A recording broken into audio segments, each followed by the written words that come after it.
O Big, a gente vai começar três gráficos hoje. Pouca maneira. Acho que até que foi tu que comentou, né? Que a gente não tinha falado sobre grafos ainda. Então, beleza. Foi. Tem muito problema bom de gráfico, velho. Sim. Então, teoria dos grafos, né? É, uma área da matemática e ela é muito aplicada na ciência da programação, principalmente na programação competitiva. Não principalmente, mas também na programação competitiva. Certo, o que se trata o teoria dos grafos? Grafos são vértices ligados por arestas, ou nós ligados por arestas, que representam infinitas coisas. Por exemplo, a gente pode. Isso aqui é um grafo, certo? A gente pode dizer que tais nós ou tais vértices são pessoas e que a gente vai ligar pessoas por uma aresta, se somente se elas tiverem uma relação de amizade, certo? Por exemplo, esse aqui é o Luca, esse aqui sou eu, esse aqui é o Pedro. E a gente está ligado com uma aresta porque a gente tem uma relação de amizade, certo? Isso aqui é um grafo. Os grafos, eles têm diversas características. E quando um certo grafo ele é de um certo tipo, a gente dá nome para esse grafo, certo? Então, alguns nomes que é bom saber, né? Então, isso aqui é um vértice ou um nó.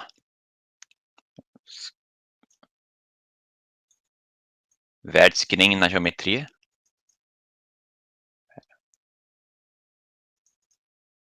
Não sei escrever vértice. Barra nó.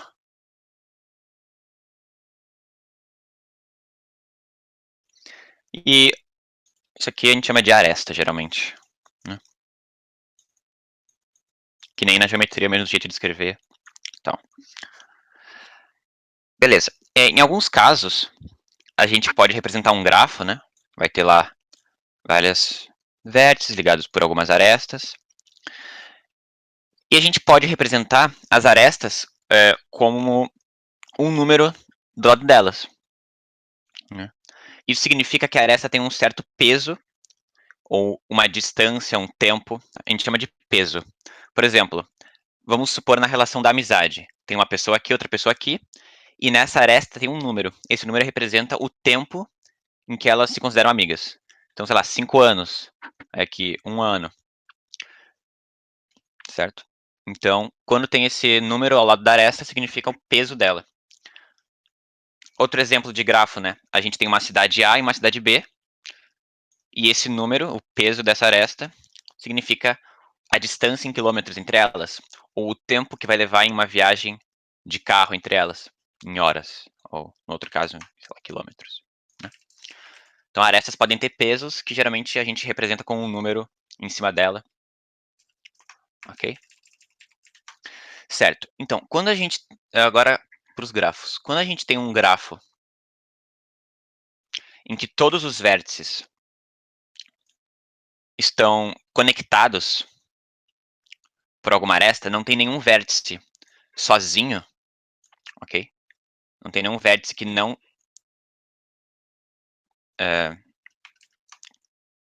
que não tem essa aresta aqui. Se não tem nenhum vértice isolado ou um grupo de vértices isolados, né? A gente chama o grafo de conexo. Então o grafo vai ser conexo se somente se todo mundo estiver numa mesma componente conexa, certo? Uma componente conexa é isso daqui.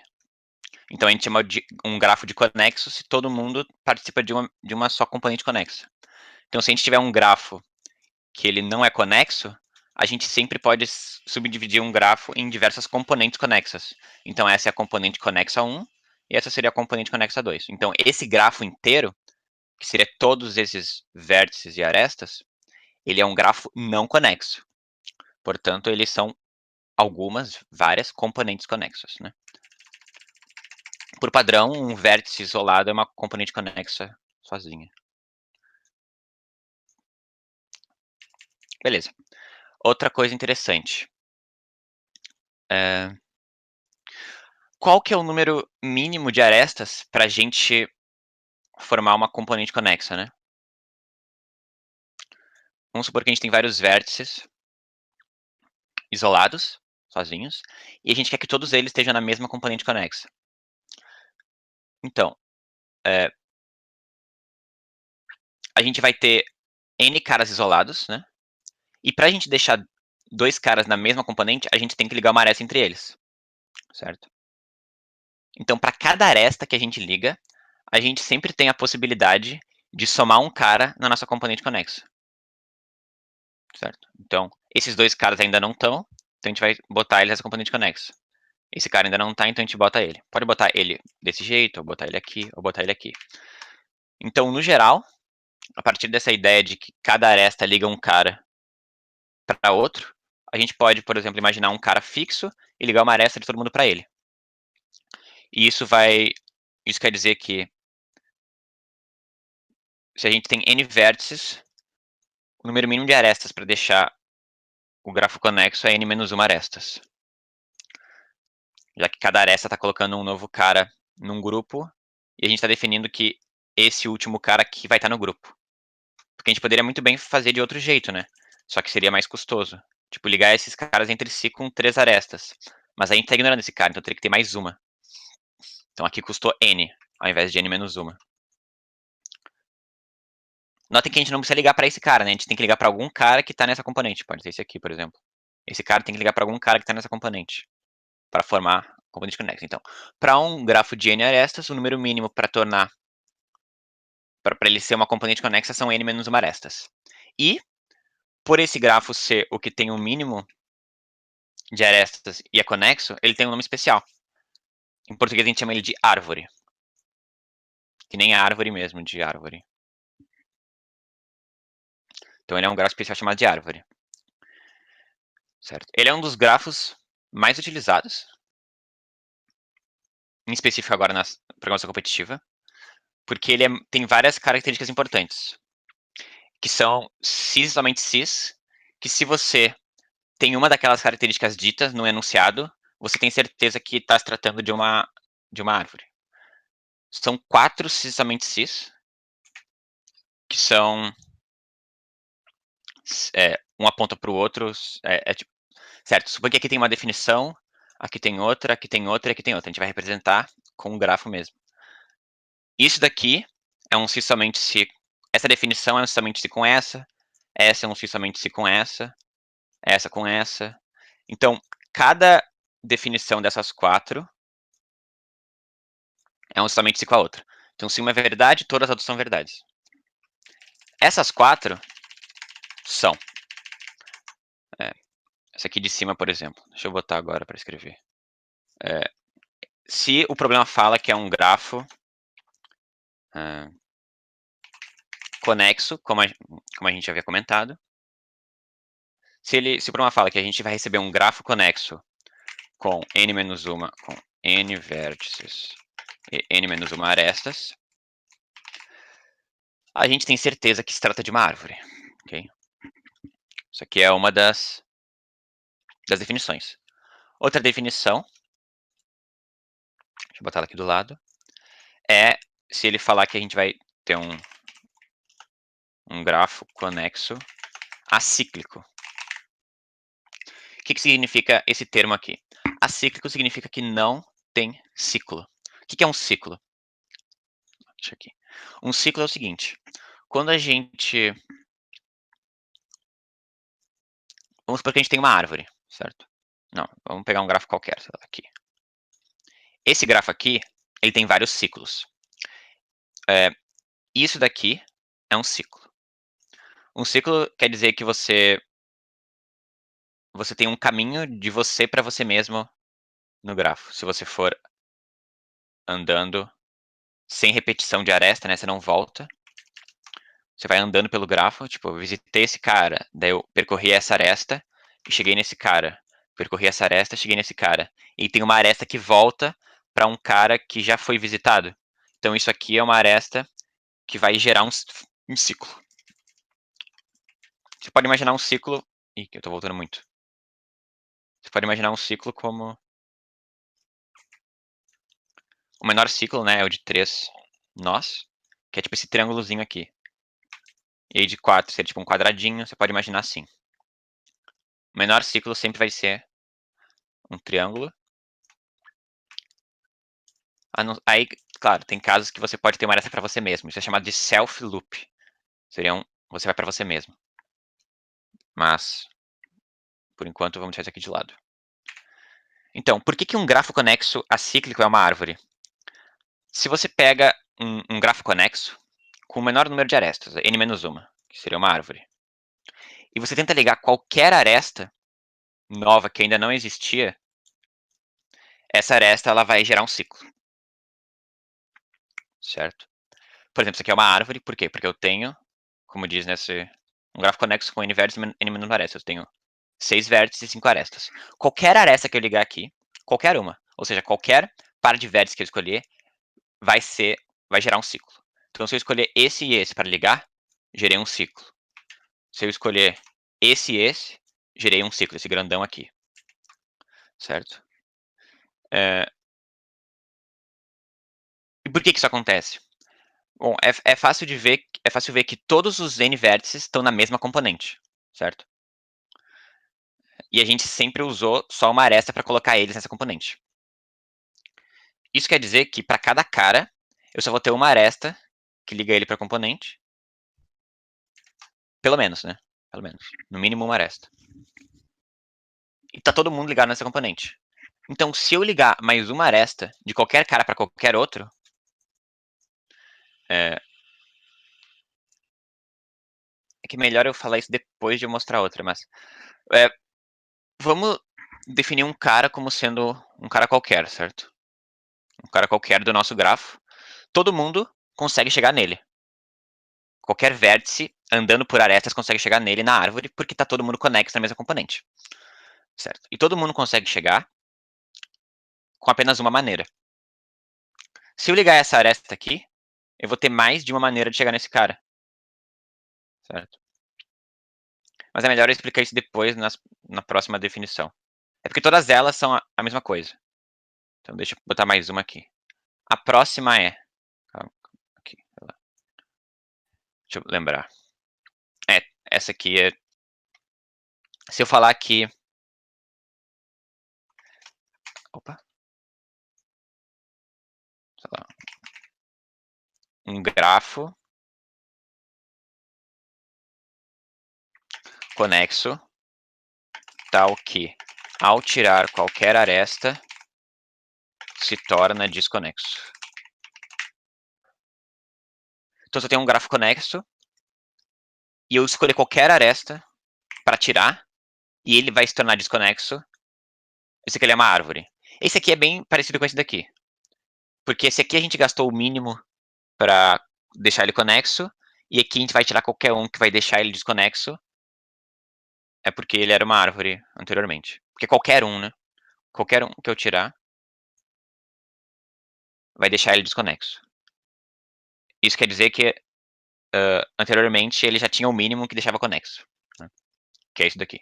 Então esses dois são bem fáceis de perceber que é a mesma coisa.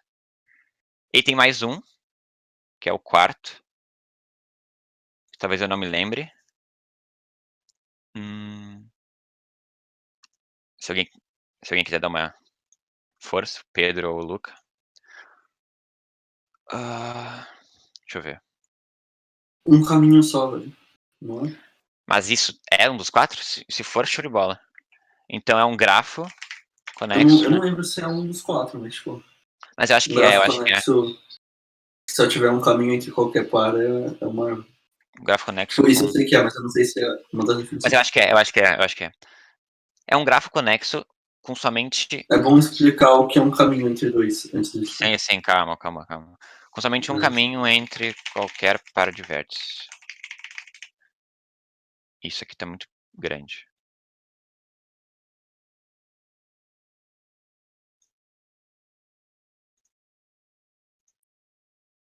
Bom. Certo, então. O que é um caminho? Um caminho é um conjunto de Tem várias, dependendo do problema, ele define o que é um caminho. Mas, por exemplo, uma definição de caminho pode ser, é uma sequência de vértices, é um conjunto V de vértices, V1, V2 até VK, onde de V1 para V2 eu percorri uma aresta.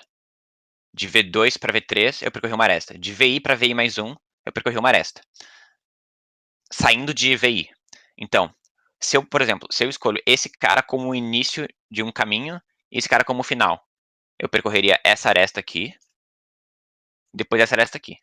Então isso é um caminho no grafo, é o caminho do vértice V para o vértice U, por exemplo. Então, aí os problemas podem mudar, né? Ele pode considerar o caminho como quantidade. Um caminho pode ser o tamanho do caminho pode ser quantidade de arestas, pode ser quantidade de vértices no caminho, pode ser soma de alguma variável que ele te dá no input, mas em geral o caminho é definido assim. Você vai ter um conjunto de vértices em sequência que vai definir um caminho. Ou índices de arestas em sequência, né? Tipo, essa é a aresta 1, essa é a aresta 2, essa é a aresta 3, essa é a aresta 4 e essa é a aresta 5. Aí é um conjunto de arestas que, em sequência, vão formar um caminho. Por exemplo, se eu falar que um caminho é a aresta 1, 2, 3, isso está errado. Porque eu tenho que... tem que valer para esse caso também, né? Eu tenho que visitar vértices que são vizinhos um do outro. O que é um vértice vizinho? Um vértice vizinho é um vértice que eu chego a partir de uma aresta, certo? Então, os vizinhos desse vértice são todos esses 4 aqui. Então, um caminho pode ser visto como partindo de um vértice, visitando somente vértices vizinhos a esse vértice, eu chego em outro vértice. Então, esse é um caminho do vértice inicial para o vértice final. Você vai sempre visitando caras vizinhos. Isso é um caminho, ok? Então, essa condição é grafo conexo com somente um caminho, entre, tá? Suponho que tá certo. Qualquer par de vértices.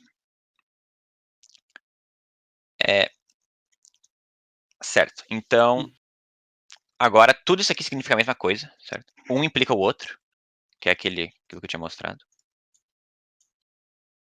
Certo? Então, tudo implica tudo aqui.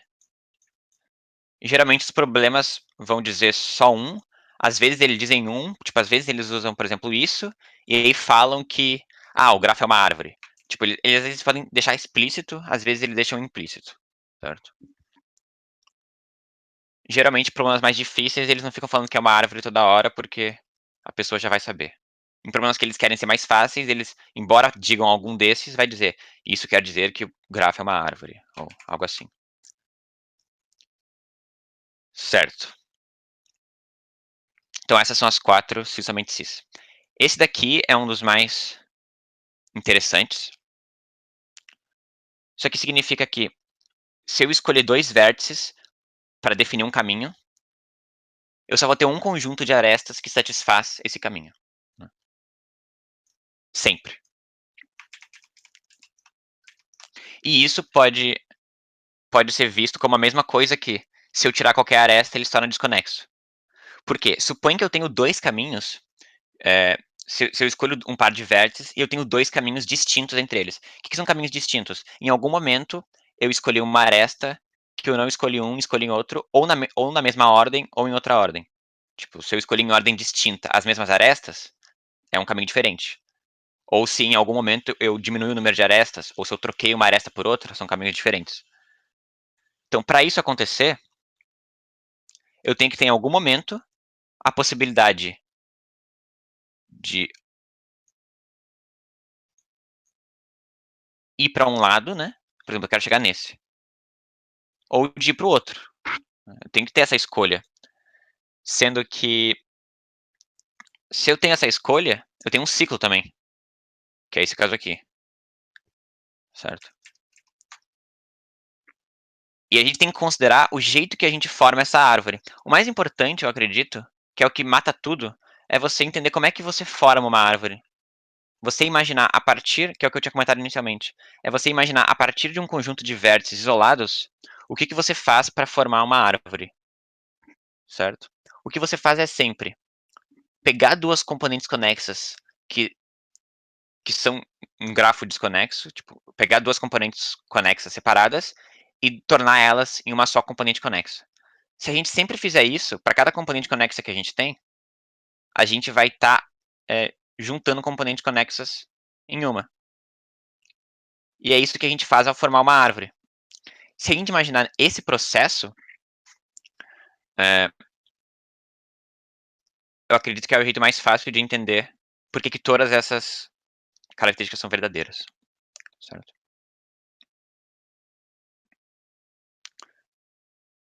Bom, eu acho que foi uma boa introdução. Ah, uma coisa que eu esqueci de comentar. Arestas, elas podem ser, nesse caso que eu desenhei, seriam arestas bidirecionais. Elas não seguir, por exemplo, se tem um problema sobre ir de uma cidade A para uma cidade B, de carro, pode ocorrer de ter uma estrada de uma mão única, de A para B.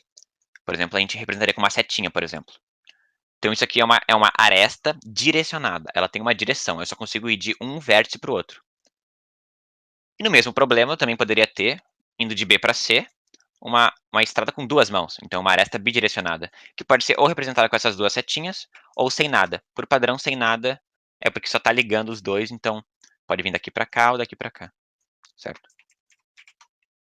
E isso também é muito importante na teoria dos grafos. Nesse caso aqui da árvore, a gente está supondo arestas bidirecionadas, né? Que vão para as duas direções. Porque nesse caso elas só estão representando uma conexão entre os vértices.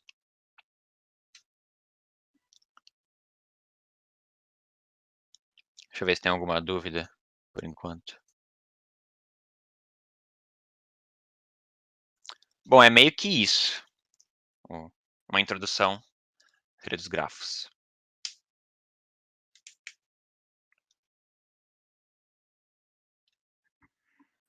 Luca, se quiser comentar algo que eu esqueci, que eu possa ter esquecido.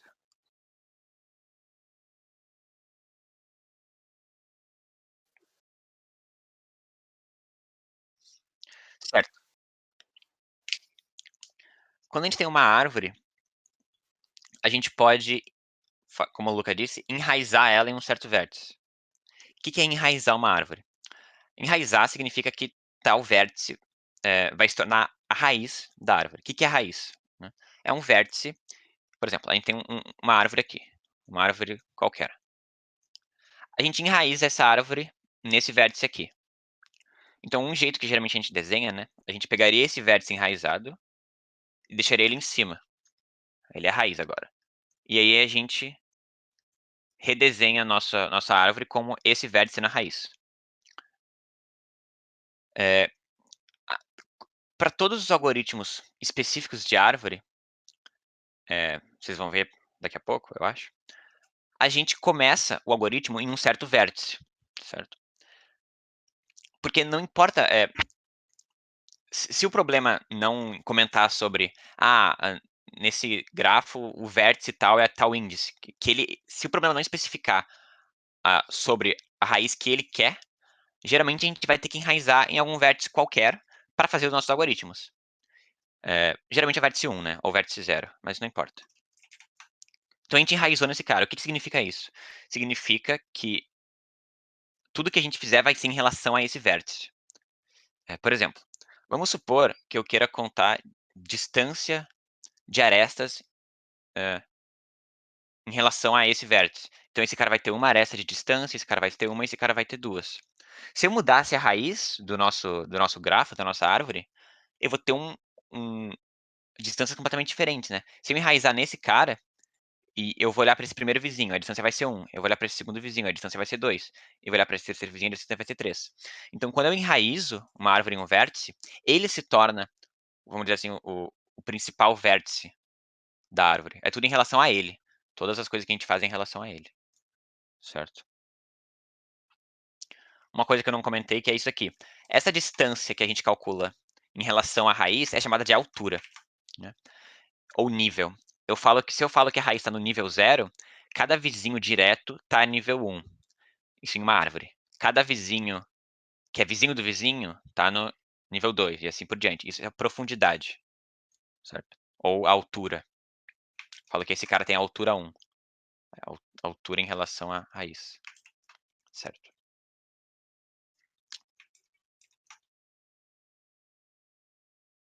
E é isso. Isso é a raiz.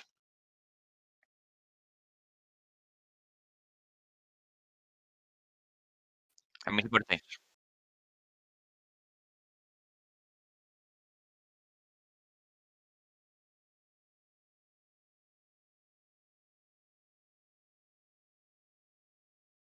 Pode definir. Deixa eu abrir um novo aqui, que isso aqui já tá muito.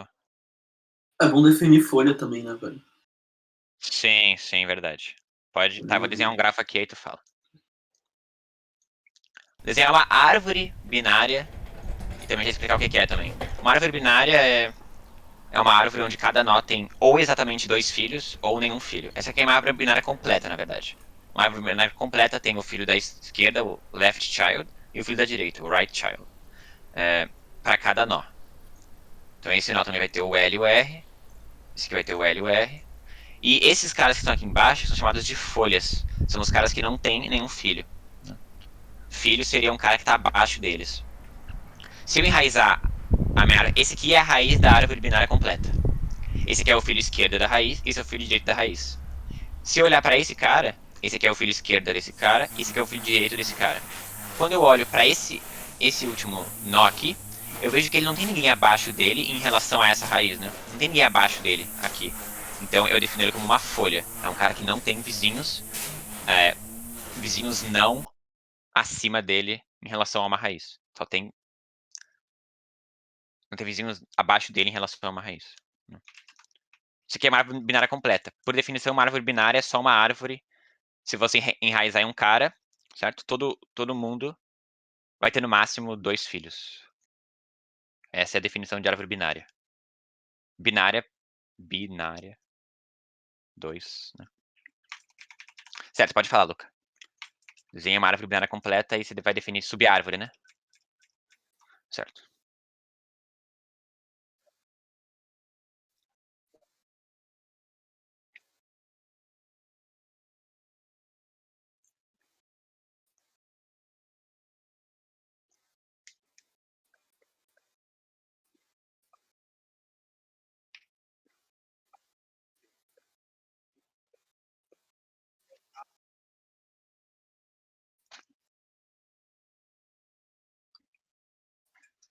Isso aqui.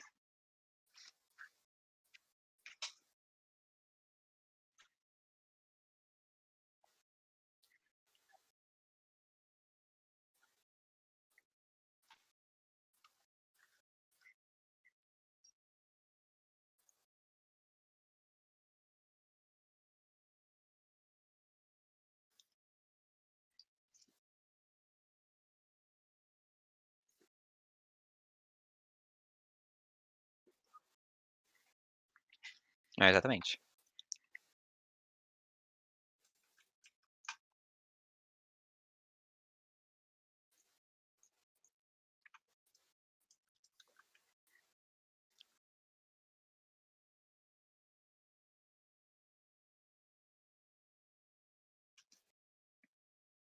Supõe que não tem. Supõe que tem. Calma.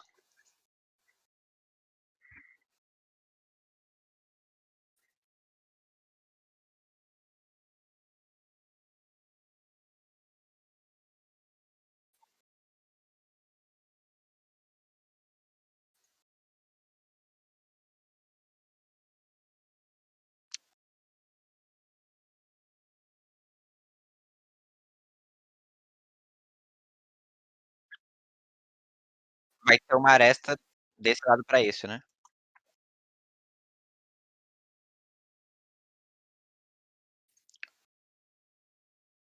Descer e voltar. Exatamente.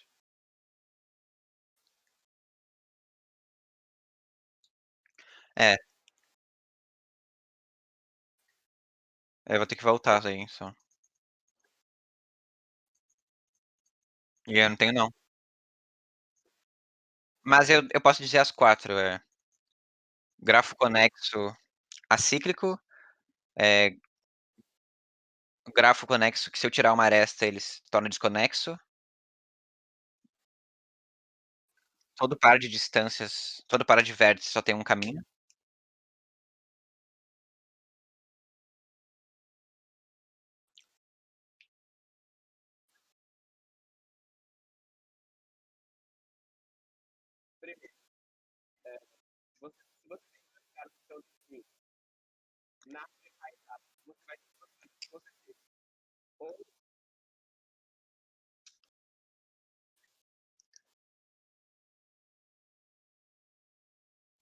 É um ancestral, né.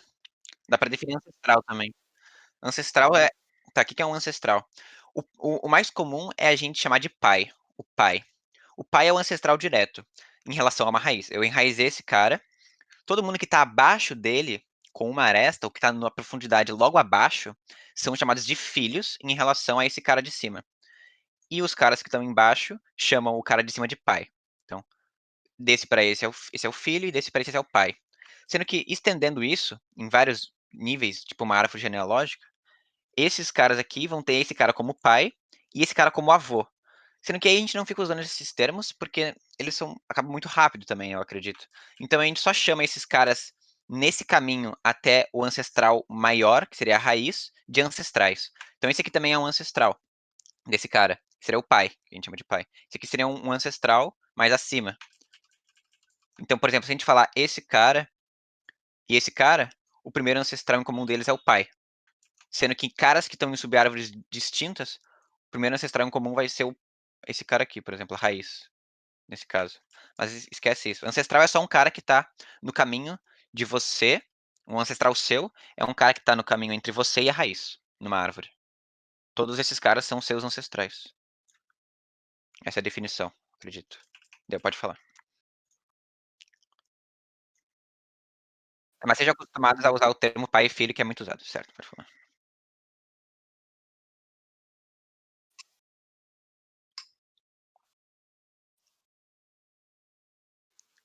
É menor. É o primeiro ancestral que tá em comum entre dois vértices. Tipo, numa árvore binária, é meio ruim o exemplo, né, pra fazer isso.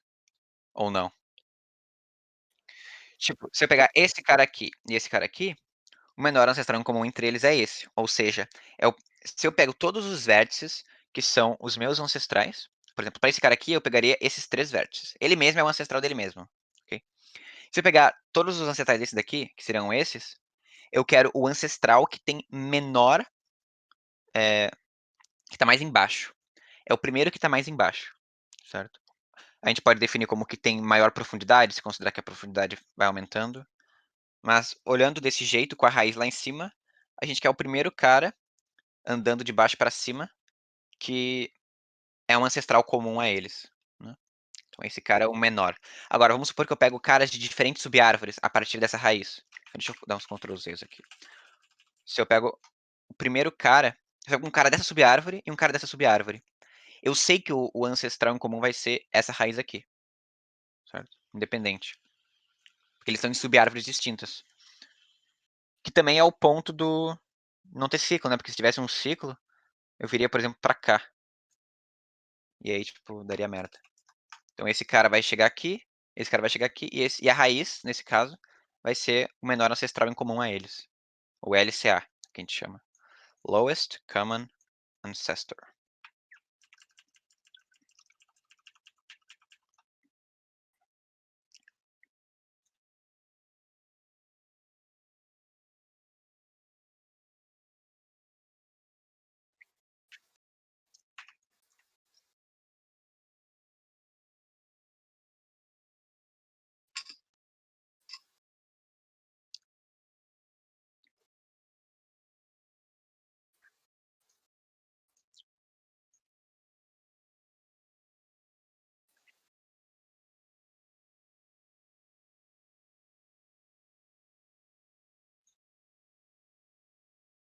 Então basicamente você decompõe um caminho em caminho de um para ancestral, caminho de outro para ancestral. Mas isso já é meio avançado, né, eu acredito. Não sei se é pra primeira aula, assim, dá tudo direto, mas isso é verdade.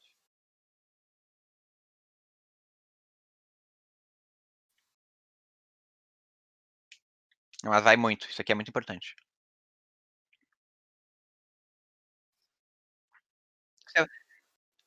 Você pode definir o caminho como isso também, né? É que provar é um termo muito forte, mas assim, demonstrar, dar intuição, acredito que sim.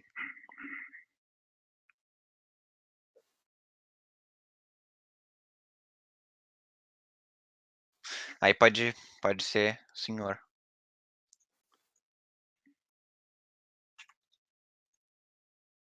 Eu tava com o negócio do OBS mutado esse tempo todo, mas tá rolando. Relaxou. Tá, acho que Enzo, Daniel e Alan, tudo. Tem alguma dúvida? Nada? É bastante informação, assim, é bastante teoria, né? Teoria dos grafos. Tem muita teoria. Mas agora o Luca vai pra parte mais aplicação, assim. A primeira aplicação que vocês vão aprender. Mas qualquer dúvida sobre a teoria pode botar aí no. Pensando bem, antes de falar da FS, eu acho que eu vou falar de como é que a gente codaria um grafo. Como é que armazena e tal. Ah, tem que representar, né? É. Nossa, é verdade. Como é que era? Tem lista de adjacência, tem matriz de adjacência. Qual que é o primeiro? Que eu nunca lembro. Mais Sei, simples. eu só uso. Matriz de adjacência, não? Não, lista de adjacência é mais avançado, pô. Não, matriz de adjacência. Olha isso. Não, matriz de adjacência é tipo Flood Warship, que você tem a matriz mesmo. Sim. Para cada vizinho você marca 1 ou 0 se ele tem. Porque lista de adjacência a gente usa o vector, né? Dinâmico. Sim, mas não é matriz de adjacência, é mais simples, tem outro. Tem outro no NEPS, pelo menos, eu lembro. É que eu aprendi no CodeCAD, né? Tinha 3. O primeiro acho que era tipo. Nossa, eu não lembro, mano. Mas tem outro. Deixa eu olhar aqui. Peraí. Que é o mais simples e, tipo, é bem fácil de entender. Eu nunca usei. Nossa, pra mim era matriz de adjacência, mas. Pelo menos que eu lembro, foi sempre o.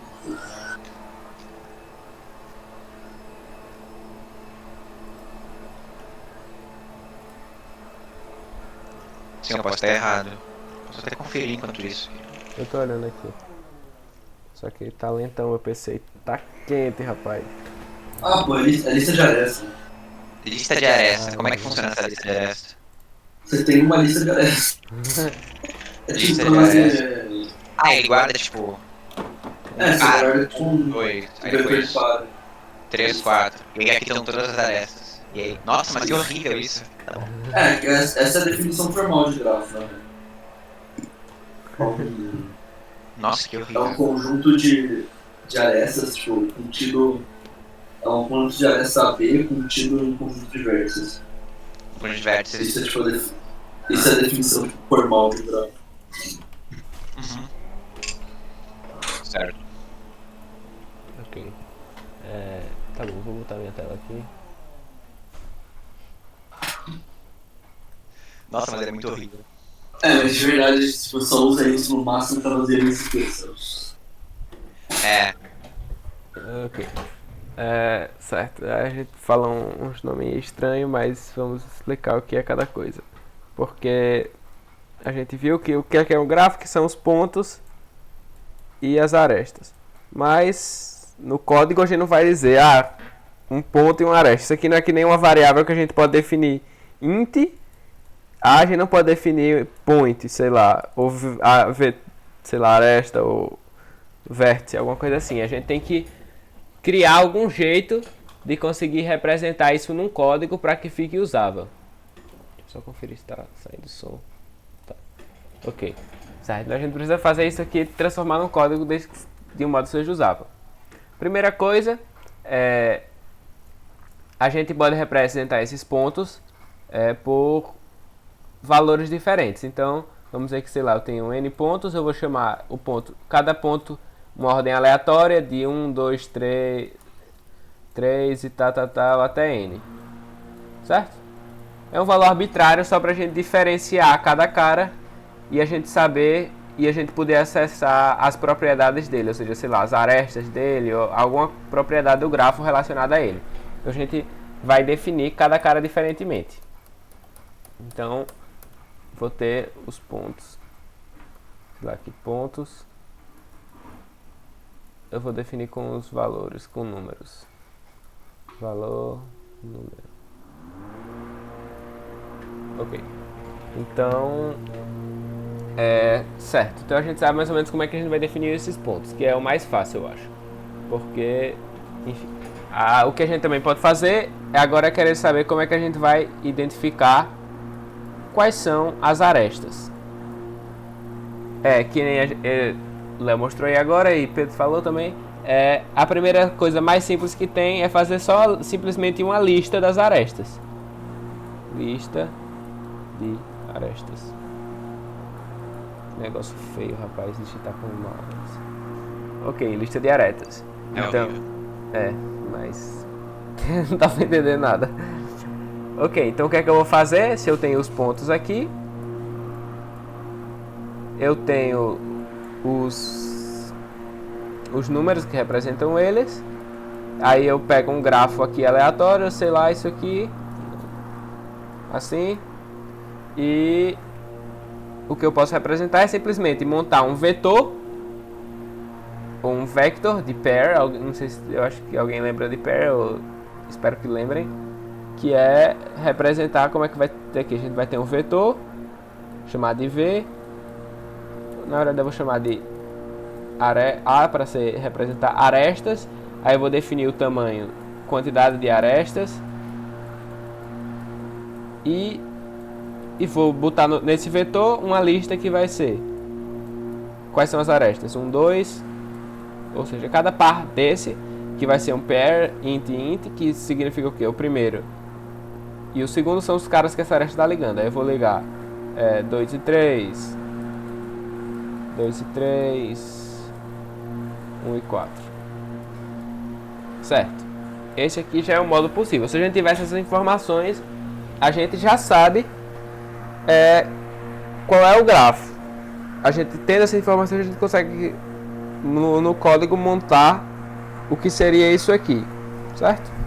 Só que, como foi carinhosamente comentado sobre ele, é um jeito muito ruim. Porque o que é que a gente quer saber? Enfim, tem algumas coisas que alguns algoritmos a gente vai ver que é importante a gente saber. A primeira coisa que a gente percebe com isso aqui é que se eu quero saber, por exemplo, com quem esse cara tá ligado, eu tenho que percorrer todas as arestas, que pode ter uma quantidade muito grande, só para saber com quem o meu cara tá ligado.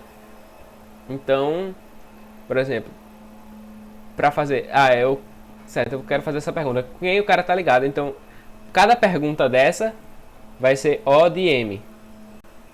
Onde M é o que? Eu vou chamar a quantidade de arestas de M e quantidade de pontos de N, certo? Não tinha definido isso, mas isso aí é meio que um padrão e é muito usado. N quantidade de arestas, M, quer dizer, vértices e M arestas. Então, para cada checagem de quem eu estou ligado é isso, diretamente. Tem mais alguma coisa ruim? Eu não sei, eu nunca tinha pensado nesse jeito de escrever, mas... A memória é eficiente. Pode comentar isso. Ele só, que nem ele só usa o mínimo necessário de memória pra gente poder fazer. Tipo, a gente nunca vai estar colocando nada aqui que seja inútil. Porque a gente tem tudo, enfim, todos compactados o máximo. Não vai ter, por exemplo, sei lá, um cara que não representa nada aqui no meio, só esperando espaço para alguém ser colocado nele. Então, esse é um jeito, assim, meio eficiente de memória. Mas, vamos lá, o que a gente pode mudar para, vamos dizer que eu quero deixar isso aqui mais eficiente, saber com quem eu estou ligado mais eficiente. Só que para isso, o que eu vou precisar consumir? Eu vou precisar, em vez de deixar tudo compactado, eu vou fazer uma coisa assim. Vai consumir bem mais memória, mas vamos ver o que eu vou fazer. Em vez de montar só uma listinha, vou dizer assim, 1, 2, 3, 4. Vou montar uma matriz em vez de um vetor, certo? Só que o que tem o problema dessa matriz é que ela gasta muita memória, porque o que ela vai representar?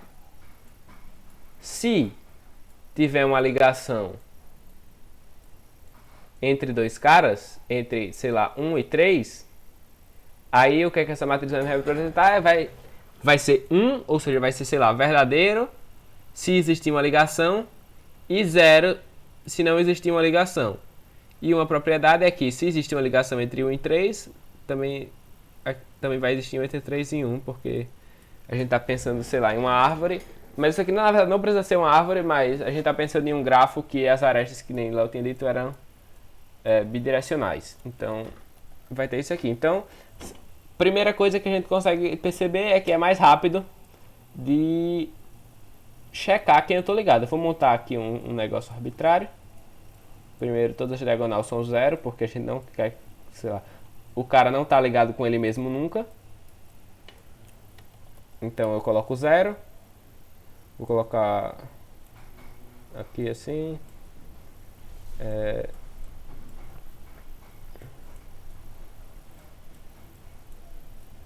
Ok, tá bom. Primeira coisa que fica difícil é a gente imaginar assim de cara como é que é a visualização do grafo.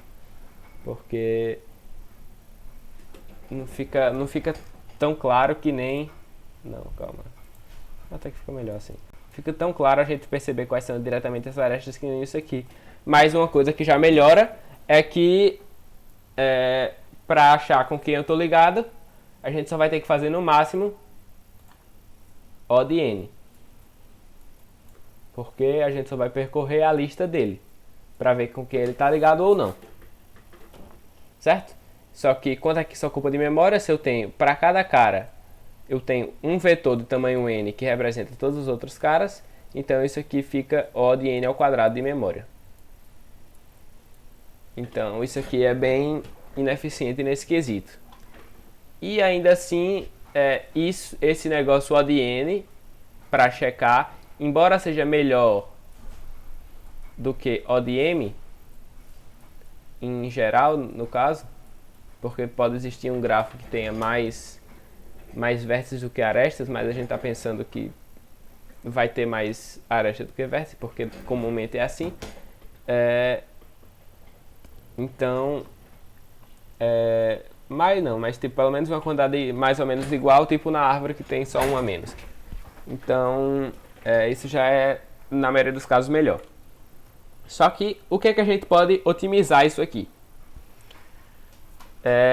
Que é o jeito que 99% dos casos é utilizado. Isso aqui eu já vi algumas aplicações, mas é muito raro e também é um conteúdo mais avançado que se usa isso.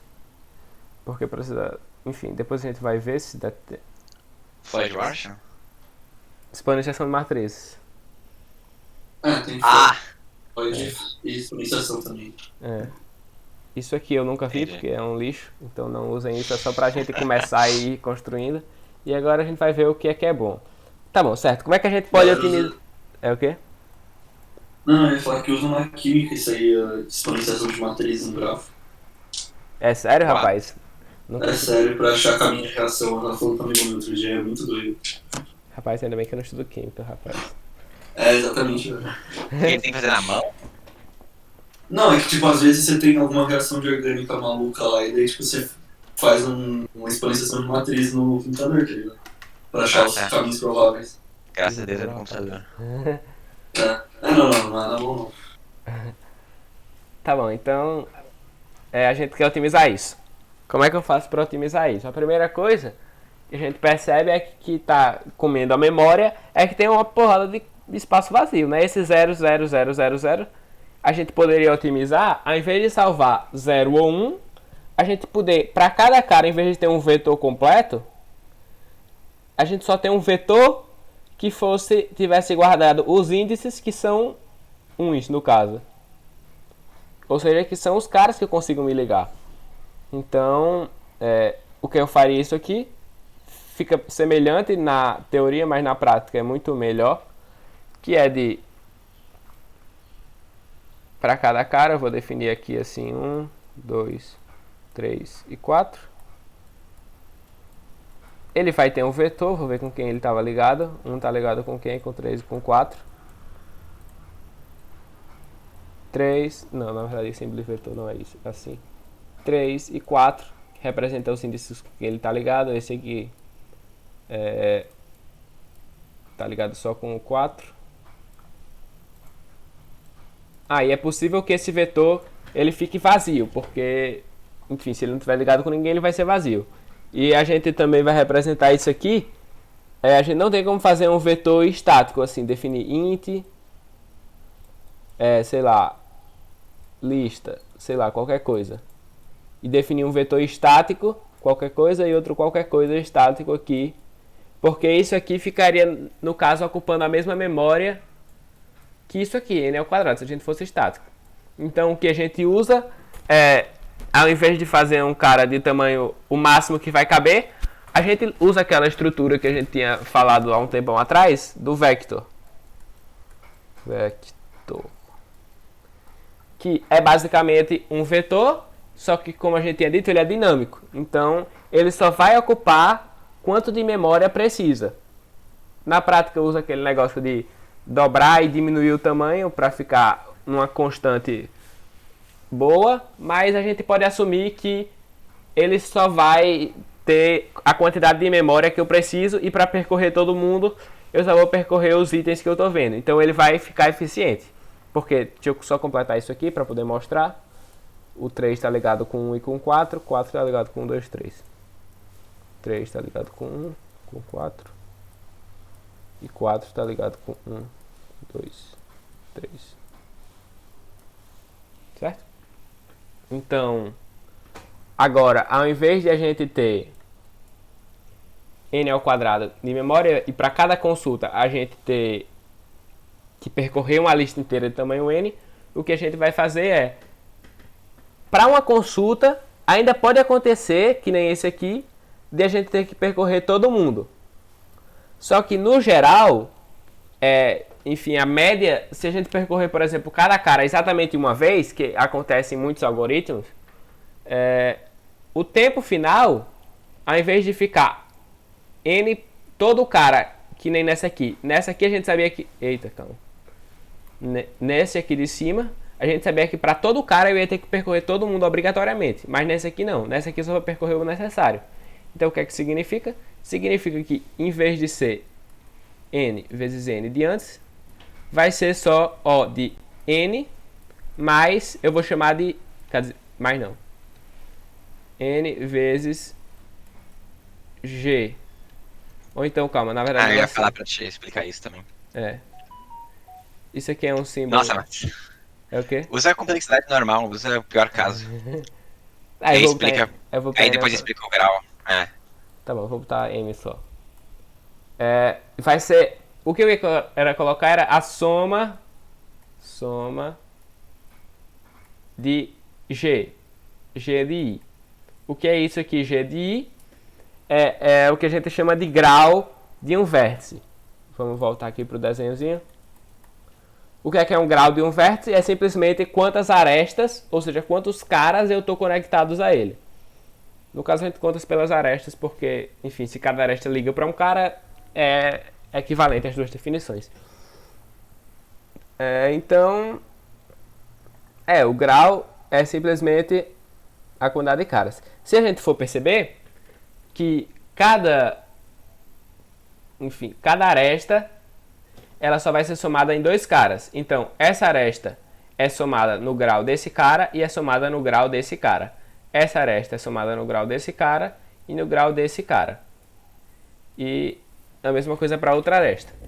Então, o que é que a gente tem? Se a gente quiser fazer essa pergunta de quem eu estou ligado para todos os caras, em vez de ser n ao quadrado, vai ser a soma da quantidade de caras que eu estou ligado. Então vai ser g de 1, g de 2, g de 3, g de 4. E o que é que a gente tem com isso? Por esse negócio de cada aresta somar ao grau de dois caras, a gente sabe que a soma dos graus, cadê o negócio de desenhar? É igual a m, que m é o que? É a quantidade de arestas, quer dizer, é 2 vezes m, que é a quantidade de arestas. Mais uma vez, por quê? Porque cada aresta vai somar para g de i e g de j, sendo i diferente de j, ou seja, vai somar para dois caras. Então, se a gente pegar essa soma, e vai ficar o dobro da quantidade de arestas de verdade. Então, por isso que a gente tem no final que essa complexidade geral, embora a complexidade única novamente possa ser O de n, que nem nesse caso aqui, que ele tenha que olhar todo mundo. No final, a complexidade com esse tipo de representação, que é melhor, fica eficiente. ODM em O pior geral. caso seria se você. Se todo mundo se ligasse pra todo mundo. Aí ficaria ODN ao quadrado mesmo. Mas continuaria ODM no geral, porque ODN ao quadrado é a mesma coisa que ODM nesse caso, porque a quantidade de arestas é M ao quadrado. Então, tipo, nesse É caso, interessante comentar que esse gráfico que você comentou, que todo mundo liga pra todo mundo, é chamado de... Eu esqueci. clique. Clique, exato. É verdade. Que. Tipo, sempre que tiver Ó, desenha o você- pentágono, pô. Pentagrama do Pode diabo. quebrar. É mais legal. Tá certo. O pentágono na maneira. É legal de comentar quantas arestas Aqueles tem isso. pentagramas do diabo, que a gente vê em filme de bruxaria e tal, é um clique de 5 vértices. O clique seria o quê? Você ter, tipo, todas as diagonais, né? Se você pensar em geometria euclidiana. E aí, o legal do pentagrama é que fica essa estrela no meio. Excelente, rapaz, foi invertida, mas... É interessante eu comentar concordo, também como é que a gente conta. É meio combinatório isso, mas... sei lá, vou dizer porque eu acho legal. Quantas arestas a gente tem? Multiplicativo. Pra cada cara, se a gente tem completo, ele vai ligar com n-1 caras. Então, se eu pensar assim, n, a quantidade de arestas vai ser n vezes n-1. Sobre 2. Calma aí, rapaz, deixa eu falar o detalhe. Desculpa, sou É ansioso. isso, rapaz. Você estragou a minha surpresa. Desculpa. Tá certo, então sobre 2 por quê? Se esse cara pode se ligar com esse, pode se ligar com... Ou seja, pra cada cara eu posso me ligar com n-1. Pro outro cara eu também posso... Tipo, se eu ligar com esse, o outro cara também pode se ligar comigo. Então a gente tá contando 2 vezes cada uma das arestas. Então a gente divide por 2. Mas aí vocês podiam se perguntar, oxe, mas isso aqui não pode dar um valor quebrado? Se ele é dividido por 2? Mas isso aqui é mais teoria dos números, mas eu acho bonito demais, rapaz. Então eu vou falar. E mostra o outro, mostra o bagulho também, O quê? de quantidade de diagonais, e aí o único... E provar por que o único polígono com quantidade de diagonais igual a quantidade de lados é o pentágono. Rapaz, você Eu deixa acho essa legal. lombra aí não, rapaz. Diga aí, eu não conheço essa história. Tá, não. tipo, por exemplo, você tem uns polígonos, né? Tá, deixa eu compartilhar a tela então, rapidamente. Você vai ter... Não é melhor deixar o terminar de explicar ali porque Tá, então termina o que você vai falar e depois eu falo. Isso aqui que eu ia dizer que não fica quebrado é porque se a gente tem 2 números consecutivos, um deles vai ser par e outro com certeza vai ser ímpar. Então quando a gente divide por 2, ele vai ficar o número inteiro. Era só isso. Ah, sim, isso é muito interessante. É bem interessante. Tá, o que eu ia mostrar é uma coisa bem... Não tem nada a ver com nada da aula, tá? Mas é sobre geometria e é bem legal. Tem a ver com cliques, não vou mentir. Pode... Em algum problema você pode usar isso, se o problema tiver a ver com cliques, ok? É o seguinte. você tá transmitindo o Discord lá. Tô. Imagina que você tem um polígono de n lados, certo? Então, olha lá. Isso aqui é um quadrilátero. Então a gente sabe que a quantidade de lados dele, a gente supõe que é n, ok? A gente tem um polígono de n lados. E aí, um polígono, sei lá, regular, n lados. E aí você quer contar a quantidade de diagonais dele. Num quadrilátero tem 2 diagonais. Num triângulo tem 0. Num pentágono tem 5. Mas como é que a gente sabe disso? É combinatória também, que nem o Luca comentou. Vamos pegar um certo vértice. Então, n lados. Nossa, que horrível. A gente sabe que as arestas que estão ligadas aos nossos 2 vizinhos, elas são arestas que representam um lado do polígono. Então, lembrando, as diagonais são todas as arestas que não estão do lado de um polígono. Certo? Então, para cada um dos n caras, eu sei que eu vou ter 2 vizinhos, que se eu ligar eu vou ter lados, e eu sei que para mim mesmo eu não ligo.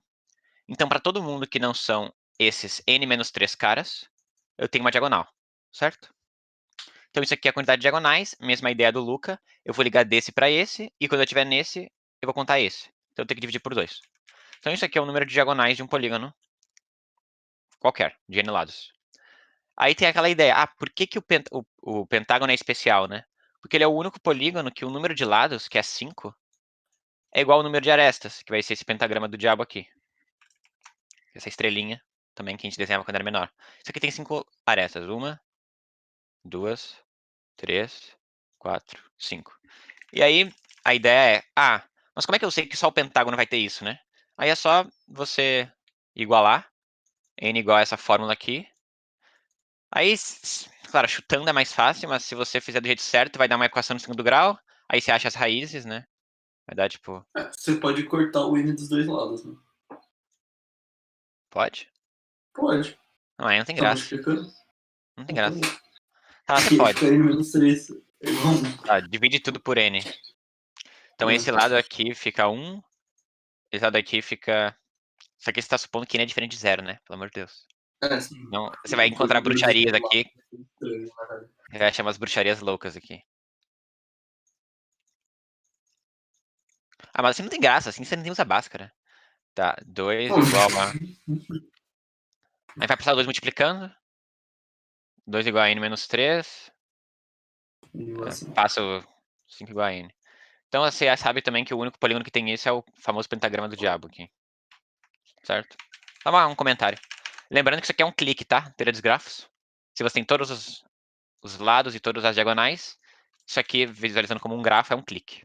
Que é cada vértice é vizinho de todos os outros vértices. Ok? É isso mesmo, só isso que eu queria mostrar. Eu acho bem interessante. Aí, tipo, o total vai ser isso mais N, né? Ah, Perfeito. O total número fica de, isso, o né? número de vértices é isso mais n. Que é os lados mais diagonal. Perfeito. Número total de arestas. É isso que eu queria mostrar. Daí a gente prova que o único é o 5. Hum. Será que dá tempo de passar a DFS hoje, né? Não.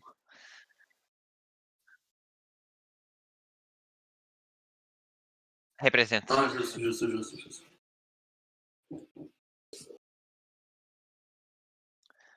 Nossa, estragou meu Bhaskara, o Big, porque daí vai mostrar e provavelmente a outra raiz era negativa. A Aí, outra raiz número era negativo? negativo ou zero, Não. né? Não é um É, polígono. negativo Ou, ou zero. Eu acho que ou um zero vale complexo também. fudido, tá ligado? Imagina. Aham. Ah, não, Não, é zero. É zero. Nice. Mas o polígono de zero lados fica estranho. Representa ele aí, pô.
Só eu acho que você botou o parent int ali, quando a aresta tem peso, né, ao invés de usar vector int, ele vai usar o vector PI. E aí, ao invés de puxar do A o B, ele puxa pro A o B, vírgula o peso da aresta, que você também lê input.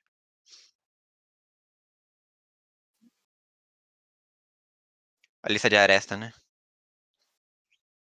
Quando o grafo tem peso, ao invés de int, ele vai usar o pair. Pode explicar aí. Mas é basicamente só isso mesmo.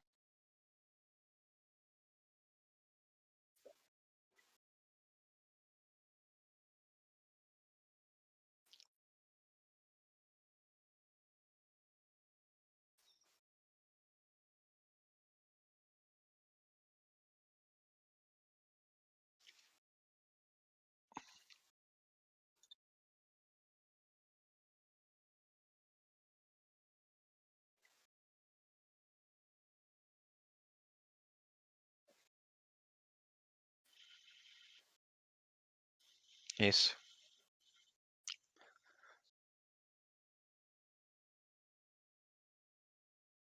Isso. Ao invés de dizer se existe ou não, já diz o peso logo. E aí bota -1 se o peso 0 não for um peso normal para não existir. Aí depende, né? Aí é isso.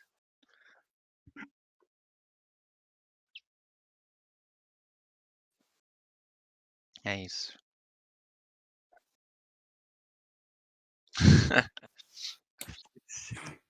Falou aí, galera. Falou. Valeu.